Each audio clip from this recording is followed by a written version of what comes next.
What is this? Just a few favorites from my collection. Rescued and stored here just before I went off-world. Take a look, if you like. I'm curious to hear your impressions. My friend is dead. Beta and Gaia are gone, and you want me to look at old paintings? Don't be so quick to dismiss the comfort we can find in art, or the insight we might gain.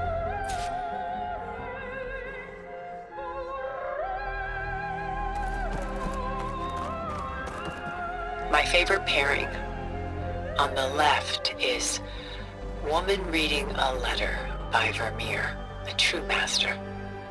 And on the right is a forgery, Woman Reading Music, which fooled experts into believing it was a priceless original. Early in my career, I became fascinated with such deceptions.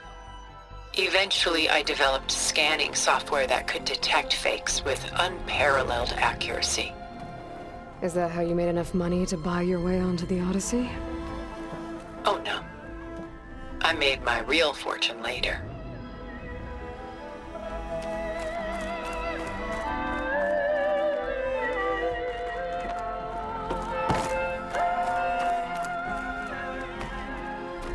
Selene and Endymion.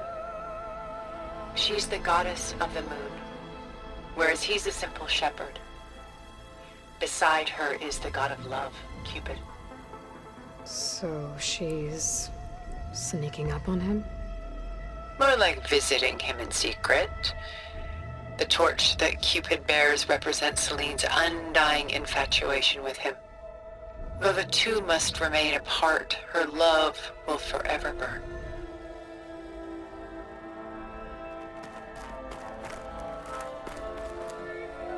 This is Rembrandt painting Jeremiah, a man in mourning. Mourning what? His home. The ancient city of Jerusalem. He foresaw its impending doom, but could do nothing to prevent it. So instead, he saved its treasures from destruction, just as I saved these works. You could say we're kindred spirits.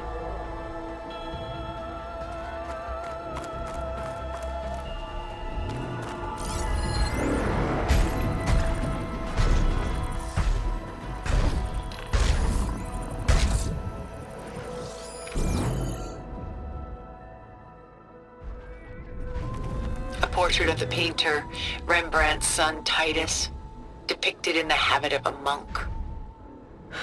I don't get it. Why would someone like you, with infinite resources, care about this painting of a boy in a hood? It's not the image itself, but the feeling it conveys. The face is bright and defined, but his eyes are downcast, heavy with misfortune. And the background seems to swallow all light. The painting is infused with a sense of loss. I guess I understand how the painter feels.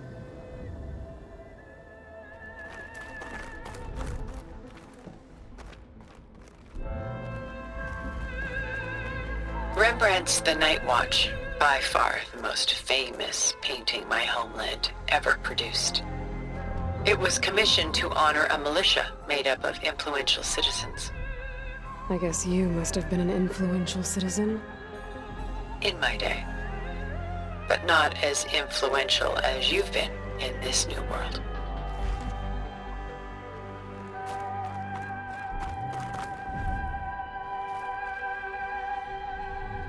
The Gust, by Willem van de Velde, the most famous of his many maritime paintings. A ship crossing into the unknown. I guess you're familiar with that. Indeed, which is why I appreciate this composition in particular. Though waves and wind threaten to destroy the ship, it perseveres, clinging to the light even as darkness closes in all around it.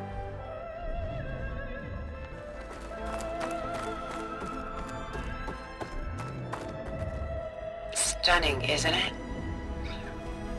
Paintings were the only masterpieces of my people's golden age. This is Van Vianen's Lidded Ewer. molded from a single sheet of silver. What was it for? How like Elizabeth you are. Function over form. Its practical purpose was less important than its meaning. Von Vianen created it in honor of his late brother, who himself was a famous silversmith. A memorial. Yes. Such beauty from sorrow.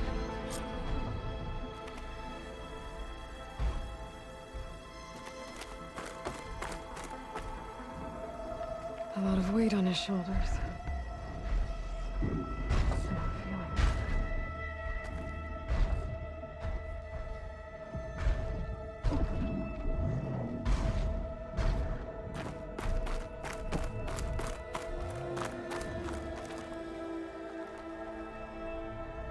Pulling out her own hair. Out of madness, out of grief. It's hard to watch her suffer. Done so soon? I've got more important things to worry about. We both do. There is much we are trying to save. Not the least of which is in that vault. There's nothing wrong with savoring such treasures for a moment more. Or come upstairs and we'll get down to business. Your choice.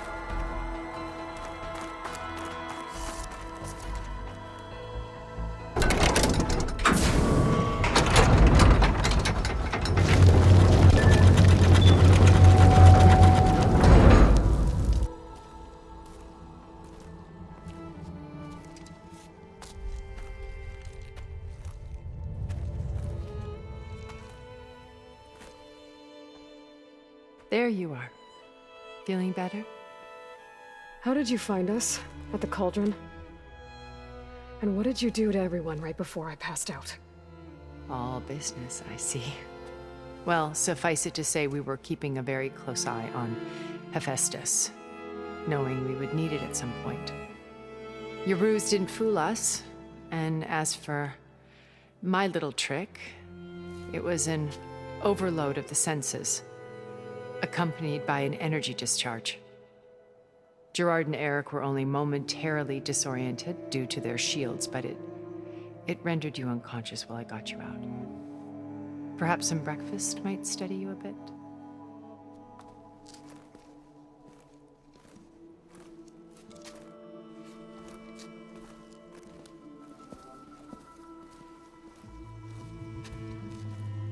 This was your house. The one you recreated for Beta, in the data channel you shared. How perceptive of you. Please, this way. After everything your people have done, you think I'm just gonna sit down and have a chat with you? They're not my people. They never were, and especially not now. You shot off into space with them, and lived with them for 1,000 years before coming back. So what made you suddenly turn on them? Quite simply, this. My old focus. You repaired it?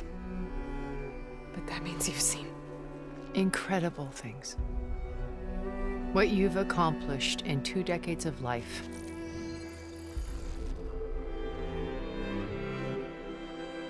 A 1,000 years at my back and I haven't even come close.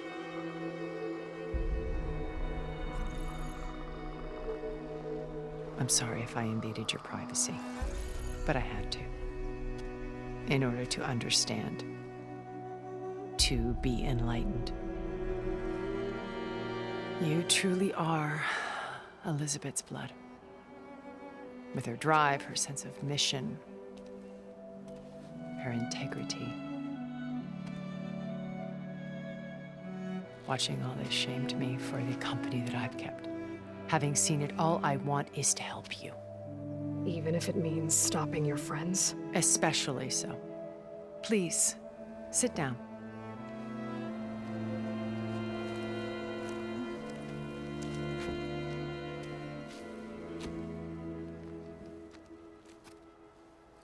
There. That's better. Now, we must recover Beta and Gaia at all costs. By now, you must know that Gerard intends to use Gaia to reboot the Earth's biosphere, remaking this world to specifications that would only suit us immortals. This process will kill every living thing on the planet. He calls it a clean install. Not if I stop him first. Not if we do. And once he and the others are gone, we can work together to fulfill Elizabeth's dream. I'm sure Beta told you that there's a build of the Apollo database on board our ship. A complete collection of human knowledge. With that and Gaia, we could do everything Elizabeth wanted. Heal the biosphere, educate the people of this world, uplift them. Create the world she imagined. Let's not get ahead of ourselves. From what I've seen, your friends are invincible. I do wish you would stop calling them my friends. And they're not invincible. In fact, a friend of yours has found a way to defeat them. Silence. Oh, he's been a busy bee, building an army powerful enough to crash through Gerard's precious base. Yeah. Regala and her rebels. Even now, she's preparing a final march on the Tenakth capital. When she wins, she'll have the entire tribe under her control. Hundreds of warriors and machines to throw at the base. She's been duped. They'll all perish, of course. But it should be enough to break Gerard's defenses and allow Silence to kill him. Along with all the others. Using the new weapon he's developed. Yes, he's found a way to circumvent our shields. Truly an exceptional man. He's planned for everything. Except you and me.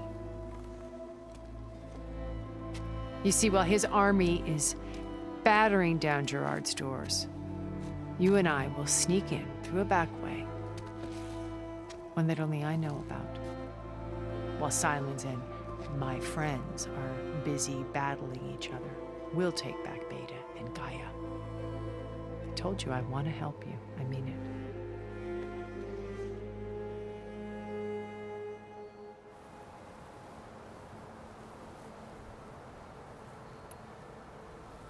My old focus. How did you find it, let alone repair it? When we encountered you at the Hades Proving Lab, Gerard saw you as a redundancy. I knew better. You were a revelation. After your dramatic escape, bravo, by the way. Gerard and Eric assumed you were dead and gave up the hunt. I wasn't so sure. When the others were busy, I returned to the lab and searched for any trace of you. That's when I found this little treasure. Not easy to repair, but certainly worth the effort. As I watched your life unfold, you were like a splash of color on a worn canvas. What Liz was, and more.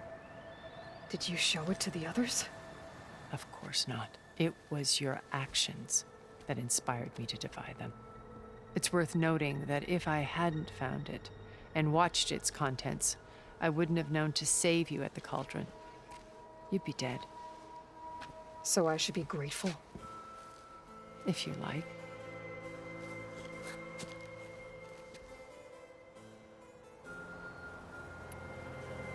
Beta told me your colony was destroyed. That you came back to Earth because you had nowhere else to go. It's true. After we reached our destination, a planet in the Sirius star system, we spent decades building a new home. The physical constraints of Earth, the boundaries of mortality, gone. To think of what we could have done with it. It might have been a utopia. Instead, we stagnated, absorbed in effortless comforts and virtual realities. It took a cataclysm to finally yank us out of our stupor. What happened? A massive geological event. We knew of instabilities in the planet core, but we underestimated them. By the time the collapse was upon us, it was too late to stop it. Only a few of us made it to the ship in time. We set course for Earth. the only safe harbor left to us. Which you decided to make unsafe for anyone else. Not me. Gerard. He believes it's better to wipe the canvas clean than work around the smudges. No more primitive tribes, no more combat machines, only a blank slate to do with as he pleases. But we will stop him. All we have to do is get into that base.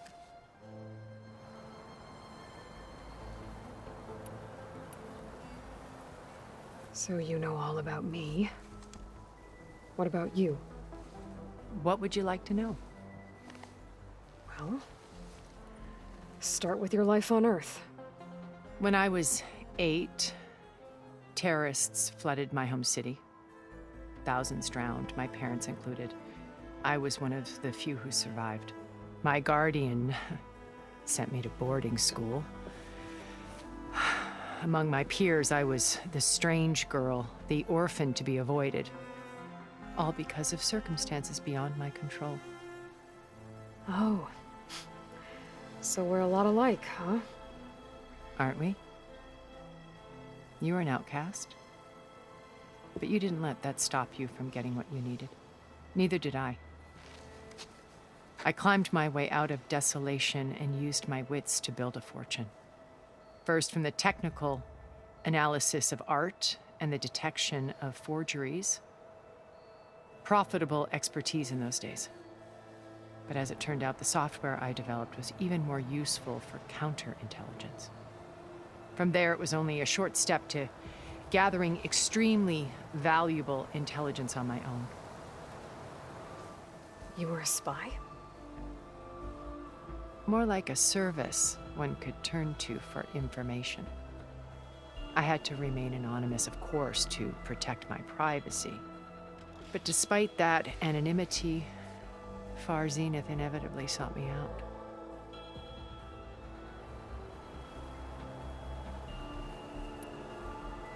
What happened when Far Zenith approached you? They painted an irresistible vision of humanity's future. One where we need not fear illness or death, where we explored the furthest reaches of the stars and thrived.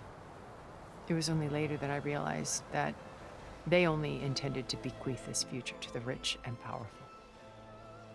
By the time I finally figured it out, the walls were closing in, Pharaoh's machines were devouring the earth. So I accepted Far Zenith's invitation to a berth on the Odyssey. I wanted Liz to come, but she had nobler plans, as you well know.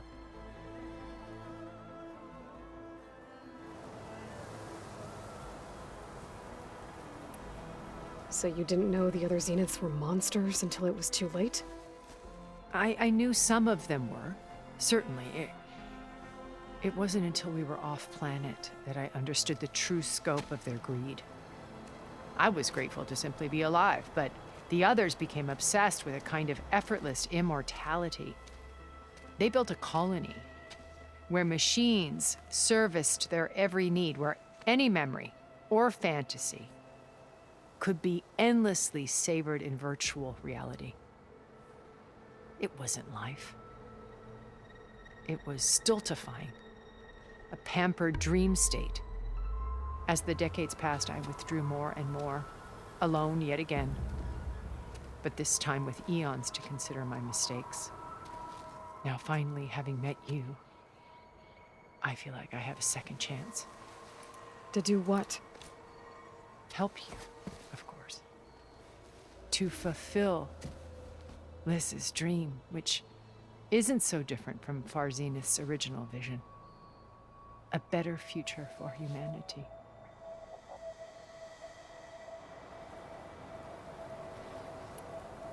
You said Beta is not in urgent danger, so what are the Zeniths doing to her? Putting her to work. Merging Hephaestus with Gaia. A difficult, time-consuming task, as I'm sure you know. They will compel her if need be. But her life is not in danger. She's the only one who can do it. Because you people made her to be nothing but a tool. Gerard's idea, not mine. They always viewed me with suspicion when I attempted any form of kindness towards her. That's why I created the data channel. A virtual place where we could speak in peace.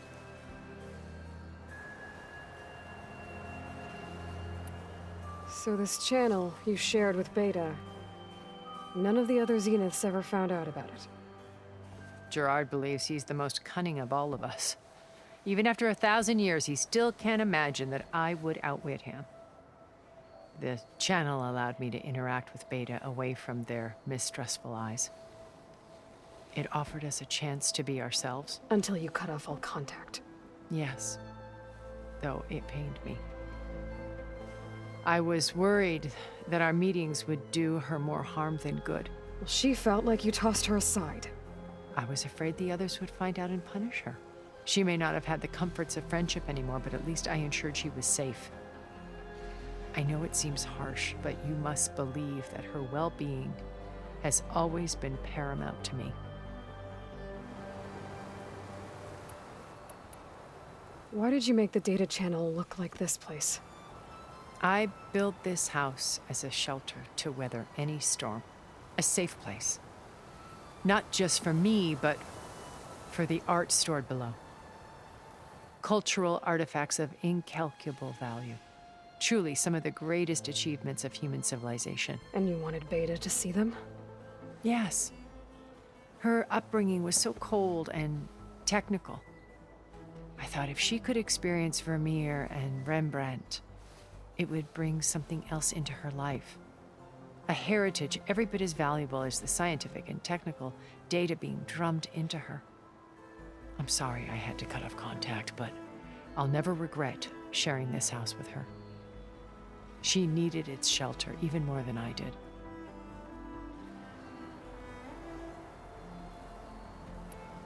What exactly is your plan to sneak into the Zenith base? We will make use of a lesson I learned from an early age. Always know your exits. In this case, a place where Gerard's new construction meets the ancient foundation, a passage that only I can access. When Silence flings his army at the base, we will enter through this back door, bypassing most of the fighting. The distraction will provide us with a window in which to rescue Beta and Gaia. Once we're inside the base, where will we find Beta and Gaia? Here in the command center. By then, Gaia will have been reunited with all of its subordinate functions, including Hephaestus. What about the alpha build of Apollo on your ship? A simple matter of recovery once the others have been dealt with. With that in hand, we'll have everything we need to make this world as it should be. How do you know about Silence's plan? He isn't the only one adept at spyware. You hacked his focus? No, he's too careful for that. But his subordinates? Not so much. He gave additional focuses to the tribals he branded the Sons of Prometheus. The ones working with Regala. By tapping their focuses, I learned about most of his dealings. The distribution of override technology, the arming of Tanakh rebels, and the secret pact with Regala to attack Gerard's base. But how did he come up with a weapon that can take down your shields? That's the one thing I haven't been able to figure out, but however he did it, I'm quite certain it will work. With it and the Tanakh army, victory seems to be within his grasp. Such a shame he'll be disappointed. Regala's only interested in killing Hekarro and waging war on the Karja. What does she have to gain by attacking Zeniths? It's the price she must pay for her war. Without the ability to override machines, her little rebellion would have languished in the desert. So she trades with the Sons of Prometheus. Machines to help her overthrow Hekarro. In exchange for an assault on the base. Pride has deluded her into thinking she can actually survive such a battle. And all without ever knowing who the Sons of Prometheus really answer to. Yet for all of Silence's brilliance, still he underestimates you. That blind spot is what will allow us to take Beta and Gaia right out from under him. while hundreds of Tanakh are cut down outside. So you knew Elizabeth. What was she like? Liz was everything she was. I see in you. And more.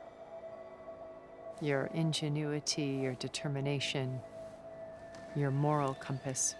You've managed to distill her greatest qualities and make them your own. I'm not asking about me. Tell me about Elizabeth. What was she really like? The honest answer is that I don't actually know. For all the time that I spent with her, she always kept a part of herself locked away. It was like that from the moment we met.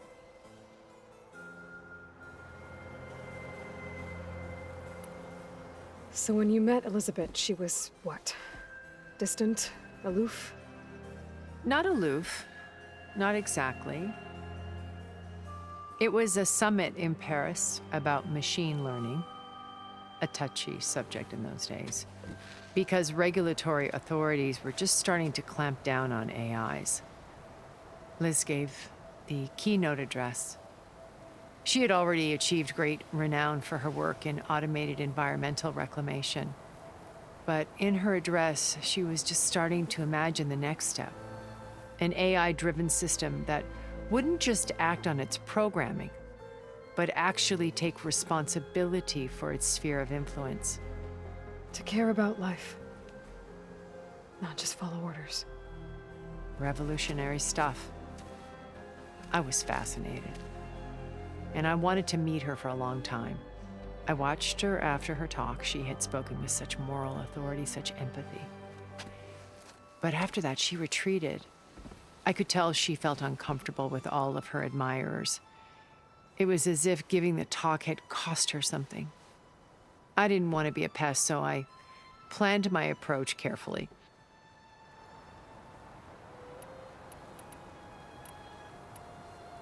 So how did you finally approach Elizabeth after her talk? I picked the right moment. The morning of the next day, right as she came back to the conference, she had just had her coffee. She was fresh, rested. It was like she had braced herself for the onslaught of colleagues. I asked if I could walk with her, then put forth a question about her talk that I thought was intelligent. Her answer made me realize it wasn't, but she was very welcoming. Almost as if we were previously acquainted. It was only halfway through the conversation that I realized she knew exactly who I was. It was quite a shock to me. My business was trafficking in secrets, and I took great pains to protect my anonymity. So that was Liz, perpetually one step ahead. I came to view our meeting as a metaphor for our friendship. She always seemed to know me far better than I knew her. I guess I know the feeling.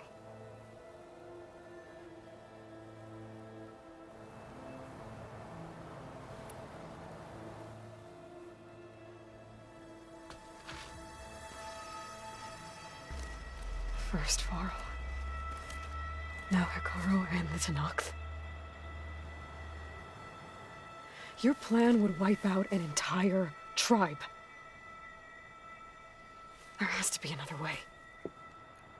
We are in an admittedly desperate situation, but I assure you there isn't. Remember Zero Dawn. Elizabeth's sacrifice. Sometimes many have to die for a new world to grow. If it looks impossible, look deeper. Wait. The data channel. It still exists, doesn't it? I need you to open it. Let me talk to Beta. Impossible. We might be detected. It's worth the risk. There is another way, one where the Tanakh survive. But we won't. If the others... If you want to help, open it.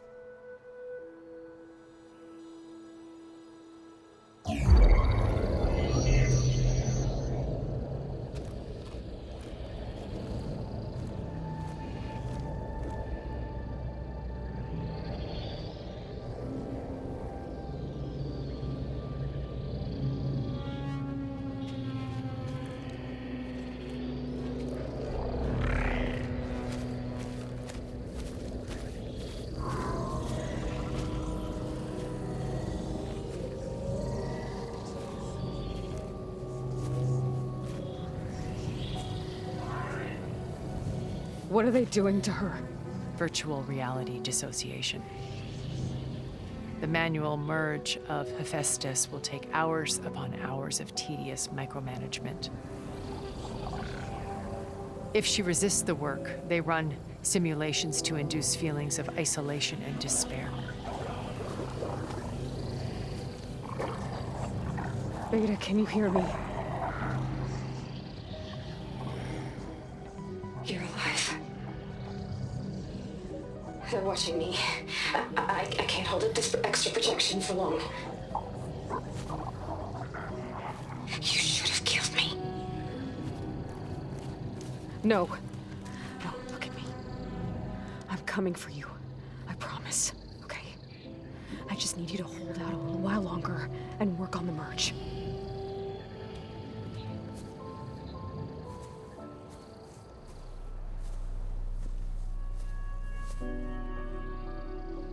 Then I think it can be done. I'll contact again when it's time.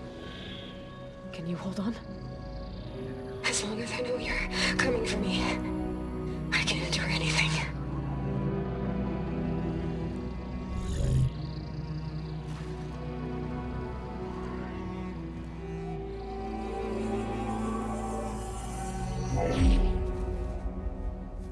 All right. I did as you asked. Now I think you need to tell me what you're planning. I'm going to take Silent's army away. I don't need it. Only the weapon he made to penetrate your shields. And how do you propose to get it? Ask him nicely? With Argala and her rebels, he won't have a choice. We'll be his only option. Only option for what? What did you tell her? That is between me and my sister. Will be Silent's only option for crashing that base. I'll tell you the rest later. But first, there are a couple of things I have to do. Oh. And what are those? Lay my friend to rest. And then I'm going to use the override that Beta gave me at Gemini to put an end to Regala's rebellion. From the air. Wait. Since you insist on doing things your way, I know of something that will truly help you make a grand entrance with the Tenat. The ancient Horus Titans still possess electromagnetic energy cells as part of their arsenal. Drop one of those on Regala's army and they'll receive quite a surprise.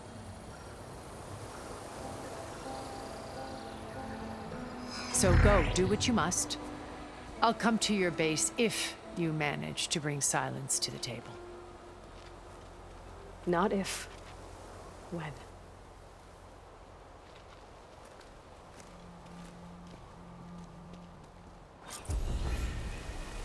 Erend, are you there? Aloy! Aloy, is that really you? Yeah, it's me. Where's everyone else? We're all... We're back at base. What happened? It might be easier to explain in person. I'll try to join you there when I can. Okay. We'll wait here for you. It's good to hear your voice, Aloy.